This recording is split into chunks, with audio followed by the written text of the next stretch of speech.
Hi, my name is Eugenia. I'm from class 1E2, and now I'm going to be talking about the characteristics of minimalism. Minimalism is an art movement that developed in the US in the late 1950s and was at its peak in the mid 60s. Minimalism is also called ABC art because it focuses on the basics like line, forms, texture, colors, and patterns. The main characteristics of the movement include repetition using simple geometric lines and shapes, like pictures right here. Most works are simple with minimal lines. In terms of color, it tends to be monochromatic and have relating lines. In terms of design, it's uncomplicated cladding and wall finishes. It's clean, open, and light-filled spaces. It is meant to be calming and bring the mind down to the basics. For the next part, I'm gonna be handing it to Terence. So I'll be talking about key people from minimalism. The first person that I'm going to talk about is Robert Morris. So he's an American sculptor, conceptual artist, and also a writer. Okay, so he was one of the most prominent theorists of the minimalism movement alongside with Donald Judd. Okay, so during the mid-1960s, he created key exemplars of minimalist sculpture, which are enormous, repeated geometric forms, such as cubes and rectangles. So during the late 1960s, he also experimented in a wide variety form of materials and industrial materials like aluminium and steel mesh.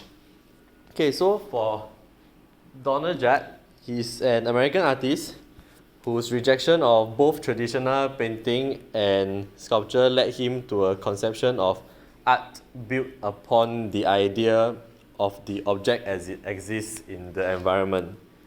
So his goal was to make objects that stood on their own as part of an expanded field of image making and that did not allude to anything beyond their own physical appearance. These are one and two of his works that he did for Donald Judd. So next we have Carl Andre. He is recognized for his ordered linear format and grid format sculptures. So in 1965, he had his first public exhibition of work in the Shape and Structure Show, curated by Henry Geldzahler at the Tibor de Nagy Gallery. In 1970, he also had a solo exhibition at the Solomon Guggenheim Museum. Okay, so for Frank Stella, he gained early recognition during 1959 with his series of minimalism black stripe paintings. So just something like that, but it was black stripes painting of just paintings. Yeah. So he also went on to create increasingly complicated works that are larger in scale. So Frank Stella's relentless experimentation made him a key figure as a minimalism artist. Next we have Sol LeWitt. He actually helped to establish both conceptual art and minimalism as important movements of the post-war American art. So his works were mostly three-dimensional and with geometrical patterns. He is also one of the most highly respected postmodernist artists of his generation. Next we have Mies van der Rohe. He is regarded as one of the pioneers for modernist architecture alongside with Frank Lloyd Wright and Walter Gropius. And he was also appointed as the director of the Bauhaus School in 1930s. Done. So I'm Rejoice from Group 4 and I'll be talking about the key works and the key events that took place. So during the time of the inception of the minimalist movement, the US was undergoing war with Vietnam, and that started in 1955 and ended up going all the way to 1975. And the minimalist movement during this time was almost like a direct response to the movement, to the war, sorry. The movement was also in a way, a commentary against the prevailing art movement at the time, which was abstract expressionism, which had artists such as Jackson Pollock, who many may know for his really abstract paintings with a lot of layers. And one of the founding members of the minimalist movement, Sol Levitt, also once notably said, as far as minimalism goes, I don't think it existed at all as an idea.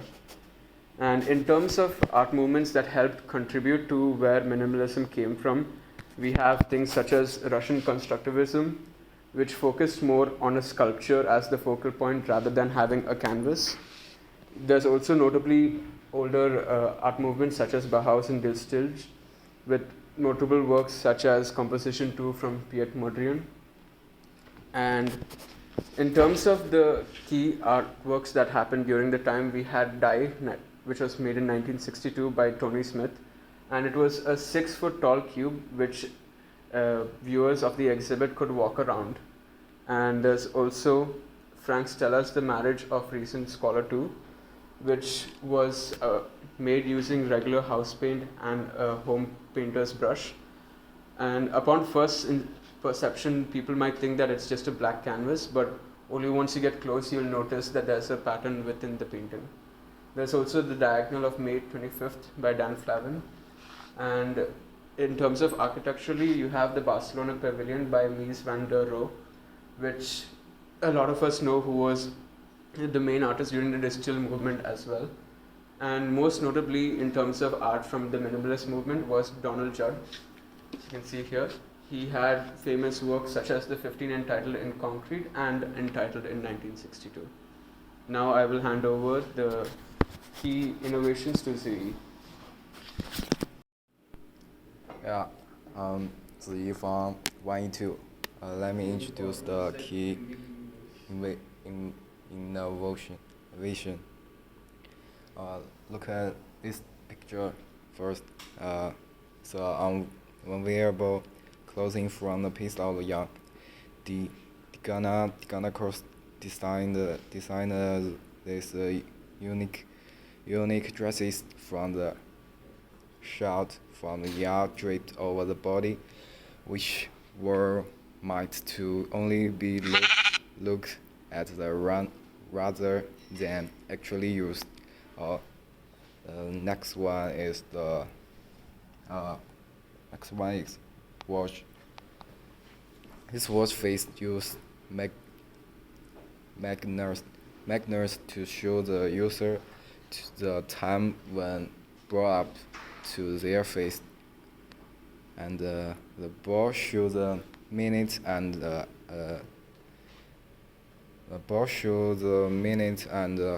hour time together. Though no practice is give the wearer a unique look. Next one is the bathroom. According to the designers, they are named the collection after good gardeners of the water fresh and clean. It is the definitely hygiene product. And this bag. The bag was made with the removal of the bag chain and wear specs, giving it a modern and a sleek design. The proportion and system is the gauge chain driver system. Last one is the very simple.